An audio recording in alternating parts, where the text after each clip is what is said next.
Halo para viewer, selamat datang di channel kami, channel Sumber Sejarah Bangsa, channel yang membahas tentang sejarah dan hal yang berkaitan dengan sejarah. Salah satunya membahas tentang materi sejarah. Pada video kali ini, kita akan membahas tentang materi sejarah, khususnya materi sejarah kelas 11 SMA. Pada video kali ini, kita bersama-sama akan belajar tentang sebuah perjuangan bangsa kita melawan dominasi bangsa asing, yaitu bangsa Portugis dan juga bangsa Belanda yang waktu itu masih berada di bawah naungan Fungsi Dagang Verenigd Oost-Indisch Company atau VOC. Untuk lebih jelasnya, mari kita lihat video ini, kelanjutan video ini.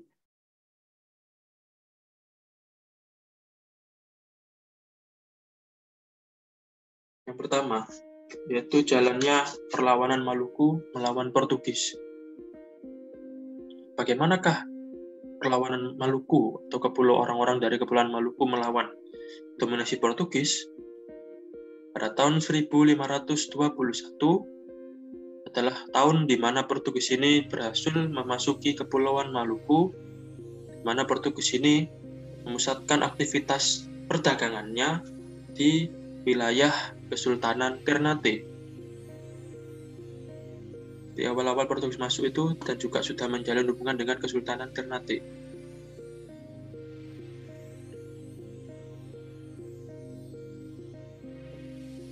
Selain itu, ada juga bangsa Eropa yang lain, yaitu bangsa Spanyol yang datang untuk menjalin hubungan perdagangan dengan bangsa Maluku. Nah, waktu itu bangsa Spanyol ini menjalin hubungan dengan Kesultanan Tidore. Jadi bangsa Tidore ini menjadi pusat perdagangannya bangsa Spanyol waktu itu di Maluku. Jadi hampir tahun-tahun 1530-an ya bangsa Spanyol sudah datang ke Maluku.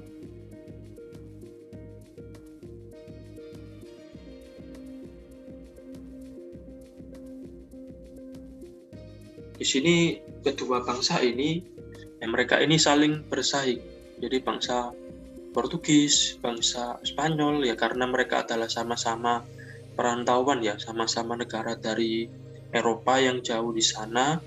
Mereka ini berambisi mendapatkan keuntungan sebesar-besarnya, sebanyak-banyaknya di tempat yang mereka kuasai waktu itu. Akhirnya antara Portugis dan Spanyol ini mereka ini memprovokasi pihak Sultanan Tidore dan Ternate supaya mereka ini bersaing satu sama lain, jadi saling memprovokasi saling mengadu domba. Jadi Sultanan Tidore dan Ternate ini akhirnya mereka ini yang dulunya tidak ada konflik, setelah adanya Spanyol dan Portugis di sekitar mereka, lama-kelamaan mereka ini berkonflik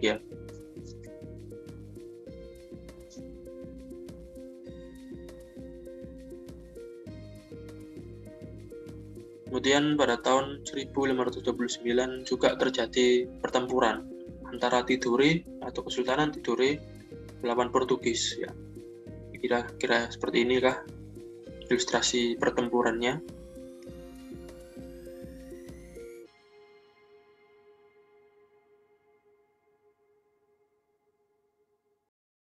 Kenapa kok bisa terjadi pertempuran antara Tidore dan juga Portugis? Hal ini karena Portugis ini melakukan tindakan yang terlalu kejam waktu itu, semena-mena, seenaknya sendiri. Jadi kerajaan Portugis kapal-kapal yang besar itu menembaki junjung atau kapal-kapal Maluku kapal-kapal Maluku dari Banda, dari Pulau Banda yang akan membeli cengkeh ke wilayah Kesultanan Tidore. Dan intinya waktu itu salah satu pembeli dari Banda yang biasanya memborong cengkeh ke Tidore itu diganggu oleh Portugis, ditembak kapal-kapalnya. Jadi mereka ini akhirnya tidak berani untuk mendekat ke Tidore. Hal inilah yang membuat Kesultanan Tidore ini marah terhadap Portugis waktu itu.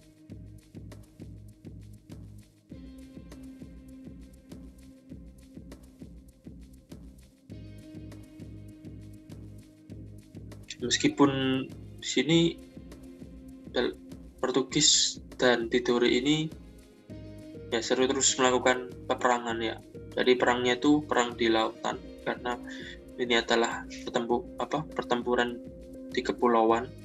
Dalam perang ini Portugis ini berhasil mengalahkan Kesultanan Tidore, di mana waktu itu Portugis mendapatkan bantuan dari Kesultanan Ternate dan juga Bajan.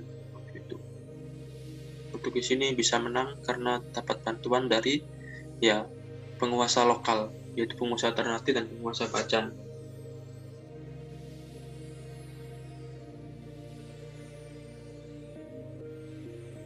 Tapi di sini Spanyol dan Portugis ini masih belum mencapai titik temu ya, meskipun Portugis ini jelas-jelas bisa mengalahkan aliansi Spanyol dan juga Tidore, tapi konflik antara Spanyol dan Portugis ini sampai di Eropa. Jadi konfliknya itu memanas di negara induk mereka. Akhirnya supaya konflik ini bisa diredam, akhirnya pada tahun 1534 pihak Portugis ya, ilustrasinya yang baju merah dan berbaju biru adalah pihak dari Spanyol, ini mengajukan sebuah perjanjian, di mana perjanjian ini dilaksanakan di kota Zaragoza, Spanyol, dan perjanjian ini terkenal dengan nama Perjanjian Zaragoza antara Portugis dan Spanyol, di mana Perjanjian Zaragoza ini membagi wilayah pelayaran. Kalau Portugis itu mereka berlayar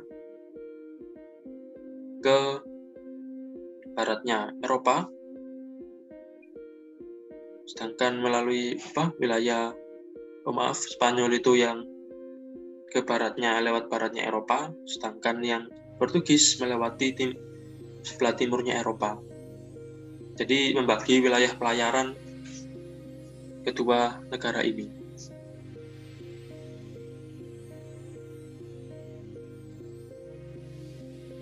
Nah, karena perjanjian Zaragoza ini, ya akhirnya Portugis ini semakin kejam terhadap masyarakat Maluku.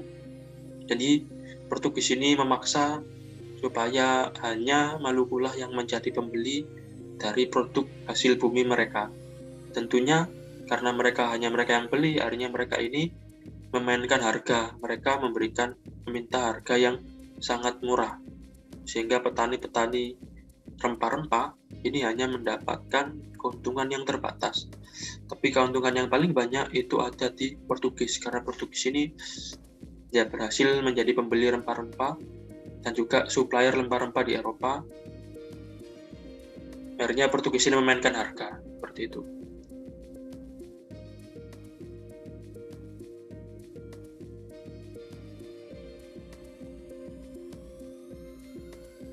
Karena tindakan yang semena-mena ini, karena tindakan Portugis ini yang di luar peri kemanusiaan, yang memaksakan perdagangan bagi mereka, akhirnya Sultan Hairun dari Ternate ini mengajak rakyat Maluku, khususnya rakyat Ternate dan sekitarnya, untuk mengangkat senjata melawan Portugis. Bahkan Sultan Hairun ini juga mengajak masyarakat di Papua sampai di Pulau Jawa untuk bertarung melawan kolonialisme. Di Portugis ini yang sudah kelihatan jeleknya, ini berusaha diusir dari Maluku oleh Sultan Hairun Ternate.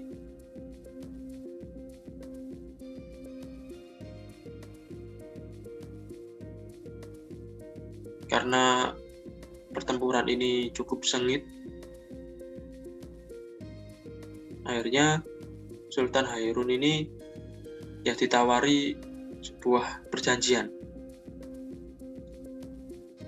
Jadi Portugis ini waktu itu merasa kewalahan karena serangan dari Sultan Hairun. Akhirnya Ya, Portugis ini menawarkan sebuah perundingan kepada sang sultan.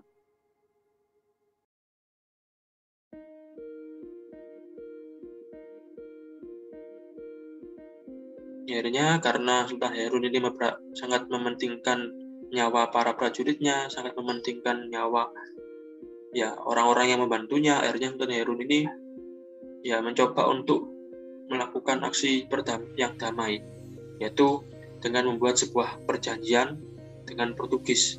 Perjanjiannya ini yang dilakukan pada tahun 1570 Masehi dan tempatnya ada di bentengnya Portugis, yaitu Benteng Sao Paulo.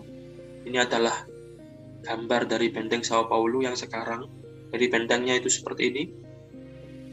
Ini sebenarnya sangat besar ya, tapi karena kita lihat dari foto jadi terlihat kecil. Sebenarnya ini bentengnya sangat besar. Temboknya itu sangat kokoh, sangat tebal sekali. Ini adalah tempat di mana Sultan Harun bertemu dengan Portugis untuk membuat perjanjian.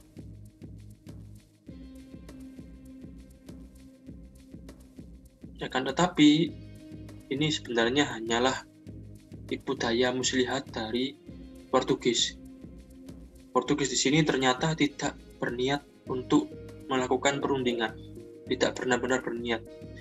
Tujuannya hanya untuk menjebak Sultan Harun. Sultan Harun ini dijebak, ditangkap, bahkan waktu itu Sultan Harun melawan ketika ditangkap dan dibunuh di tempat oleh Portugis. Jadi oleh Portugis ini langsung dibunuh ketika melakukan perlawanan ketika ditangkap.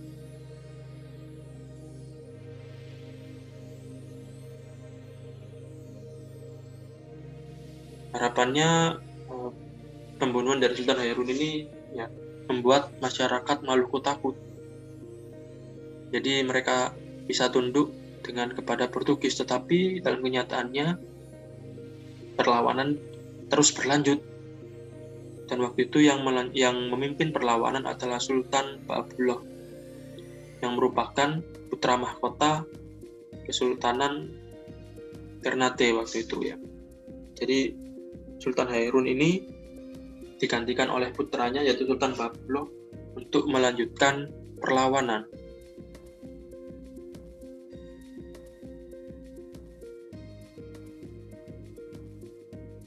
Di bawah kepemimpinan Sultan Baabullah, rakyat di wilayah Maluku ini disatukan. Jadi ya penguasa Bacan, penguasa Kesultanan Tidore, penguasa Kesultanan Bacan waktu itu ya karena mereka ini sama-sama sudah benci dengan Portugis, akhirnya mereka ini dapat diajak bersama-sama untuk berperang melawan ya kerajaan Portugis yang ada di Maluku. Jadi di bawah pimpinan Sultan Baabullah Ternate, mereka ini bertarung habis-habisan melawan Portugis. Jadi banyak orang yang memihak Sultan Baabullah yang ayahnya dibunuh oleh Portugis.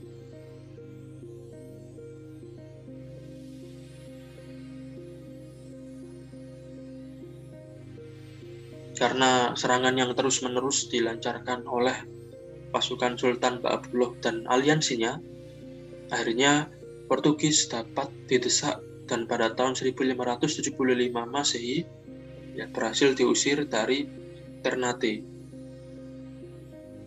Jadi pada tahun 1575, 5 tahun setelah perjanjian di Sao Paulo, di Benteng Sao Paulo, ya Portugis ini akhirnya bisa berhasil diusir dari wilayah Sultanan Ternate.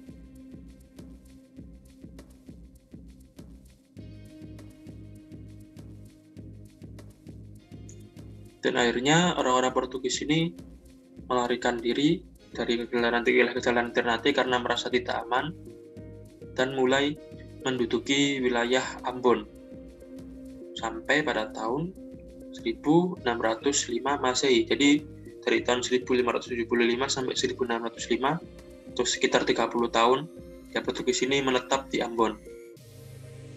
Namun waktu itu ketika tahun 1605 ya, datang rombongan Verenigd Oost Indies Company atau rombongan kongsi dagang Belanda yang datang ke Ambon, dan waktu itu berhasil mengusir Portugis dari sana. Jadi Portugis ini akhirnya benar-benar diusir dari Ambon, jadi kalah dalam pertempuran dengan pihak VOC. Dan kemudian pada tahun 1605 Masehi, ketika Portugis ini diusir dari Ambon, akhirnya Portugis ini menetap di Timur-Timur. Dan Portugis ini lama di Timur-Timur, menempati Timur-Timur ini. Nah, inilah kisah tentang perlawanan rakyat Maluku atau masyarakat Maluku melawan Portugis. Ya, berikutnya kita akan belajar tentang perlawanan rakyat Maluku terhadap Kongsi Dagang Pyrenees East Indies Company atau VOC ya.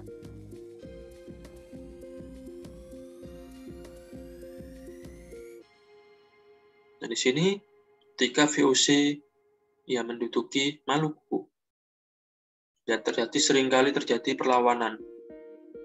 Karena VOC ini terkenal ya sama ya dengan Portugis, tindakannya kejam dan juga sewenang-wenang. Akhirnya rakyat ini secara otomatis nalurinya itu selalu ingin melakukan perlawanan.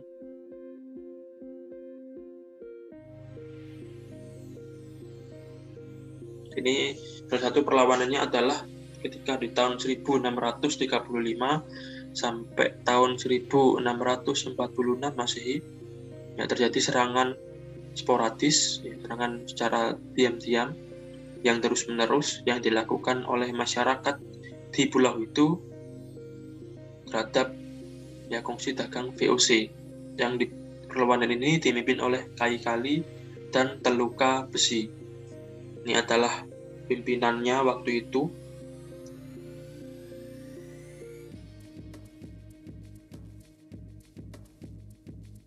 Terus pada tahun 1650 juga terjadi perlawanan.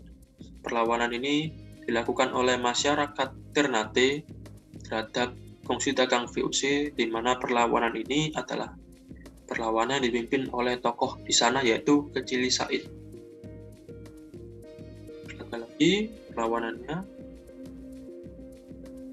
itu perlawanan secara gerilya, yaitu di malam hari secara diam-diam di dalam hutan, di mana perlawanan gerilya ini dilakukan di Pulau Jailolo yang sekarang masuk wilayah Provinsi Maluku.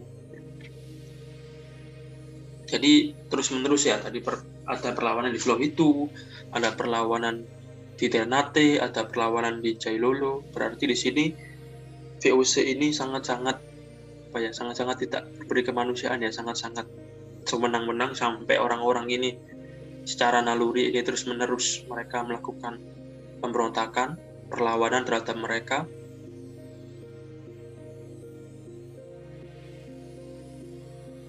Tapi perlawanan-perlawanan mereka ini ya belum bisa mengusir VOC dari ya Maluku, dari wilayah Kepulauan Maluku, di mana VOC ini bisa menang karena persenjataan mereka yang lebih modern, lebih canggih.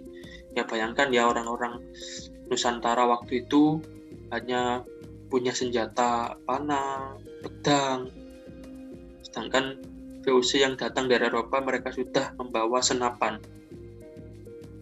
Jadi dari persenjataan mereka kalah. Akhirnya banyak tokoh-tokoh penting dalam perlawanan itu yang dieksekusi oleh VOC. Jadi tokoh-tokohnya ini banyak yang dieksekusi oleh VOC waktu itu.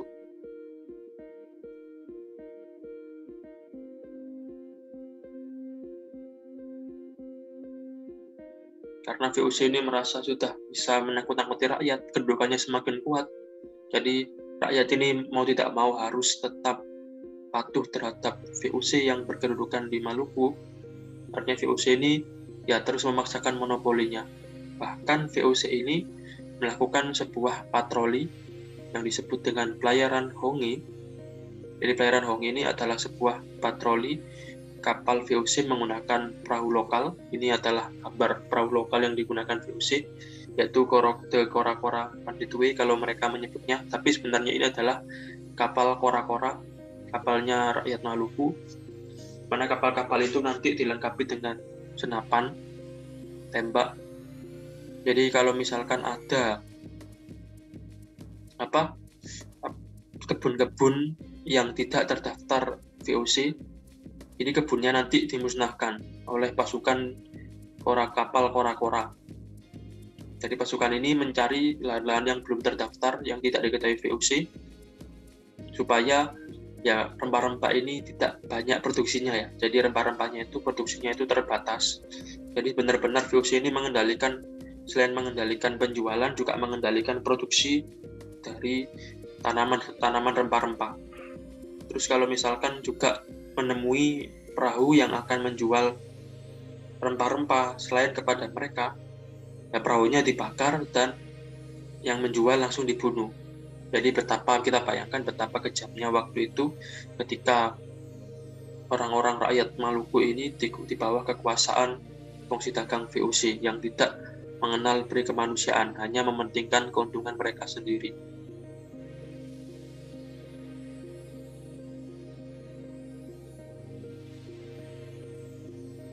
Kemudian pada tahun 1680 ya pihak VOC ini akhirnya menemui penguasa Tidore, menemukan Kesultanan Tidore, ya, kira-kira seperti ini ilustrasinya,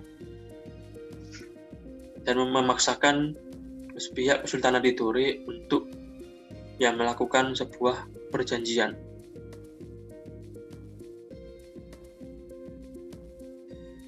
Di sini perjanjiannya berisi tentang penurunan status dari Kesultanan Tidore. Jadi Kesultanan Tidore ini yang sebelumnya itu adalah aliansi dari Portugis, aliansi dari Veronese East Indies Company (VOC), akhirnya diturunkan statusnya menjadi daerah vasal atau wilayah jajahan, wilayah kekuasaan milik VOC. Dan supaya Tidore bisa dikendalikan, raja yang sebelumnya itu diturunkan dan digantikan dengan raja yang baru, yaitu Putra Alam. Di mana Putra Alam ini adalah raja yang lemah, yang bisa dipengaruhi oleh pihak VOC.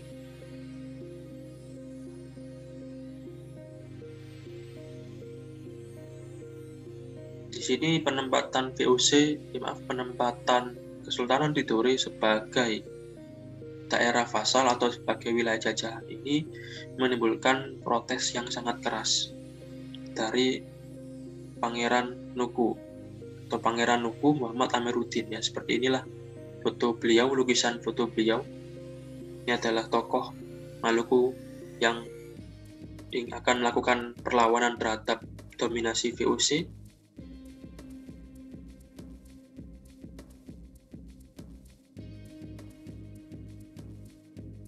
Dan di sini Pangeran Nuku ini yang merasa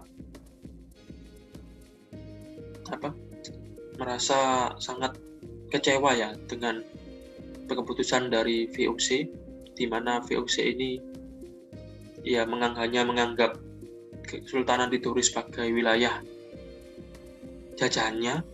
Maka waktu itu Pangeran Nuku mengajak para pengikutnya dan juga meminta bantuan dari para penguasa-penguasa lain di wilayah Maluku untuk melakukan perlawanan terhadap kekuatan VOC di Maluku. Jadi VOC ini dianggap sebagai kekuatan yang mengancam mereka, yang dianggap kekuatan yang terlalu semena-mena, kejam.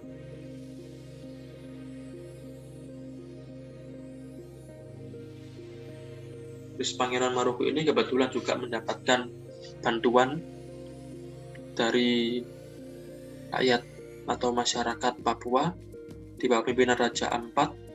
Jadi ada kerajaan Raja Ampat dan juga ada orang-orang Gembreng dari Halmahera. Ya, kira-kira seperti ini wajah orang-orang dari Halmahera.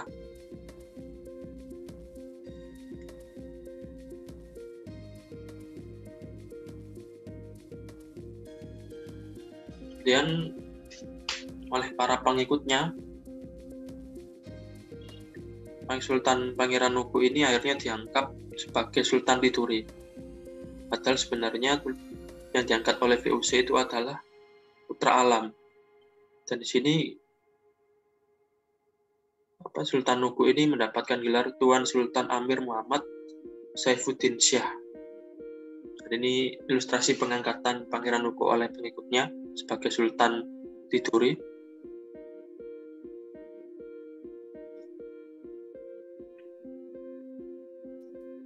Kemudian Sultan Nuku juga berhasil meminta bantuan, di mana Sultan Nuku ini harus meyakinkan Sultan Ahrahal serta Pangeran Ibrahim dari Kesultanan Ternate untuk diajak bersama-sama melawan VOC. Jadi untuk diajak bersama-sama mengusir VOC dari wilayah Kepulauan Maluku.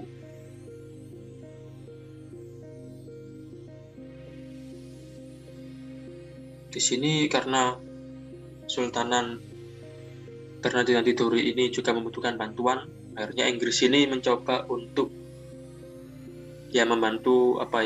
mencoba membantu mereka. Ya, harapannya mungkin Inggris bisa mendapatkan keuntungan ya. Jadi Inggris ini juga memberikan dukungan terhadap pasukannya Sultan Nuku. Jadi pasukan aliansinya Sultan Nuku ini juga mendapatkan bantuan pasukan dari pihak Inggris waktu itu.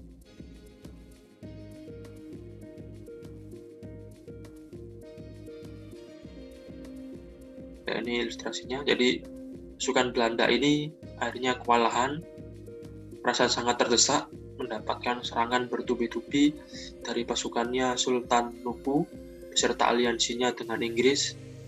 Dan pasukannya Belanda ini, pasukan VOC ini ya sangat-sangat kebingungan, sangat-sangat terpojok oleh serangan demi serangan dari pasukannya Sultan Nuku beserta aliansinya.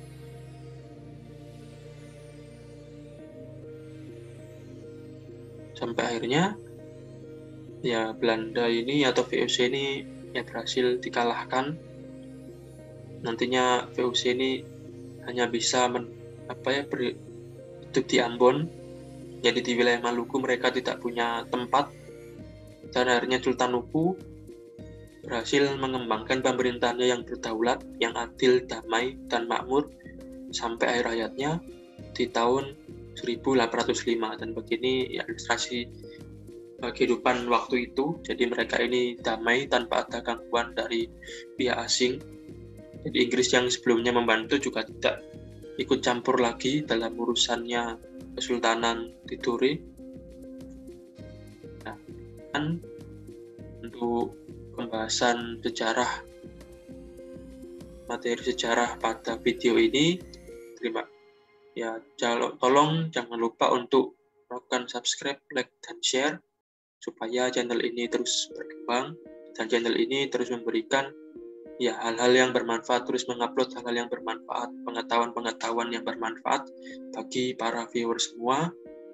Terima kasih sudah mau menyempatkan waktunya untuk menonton video ini.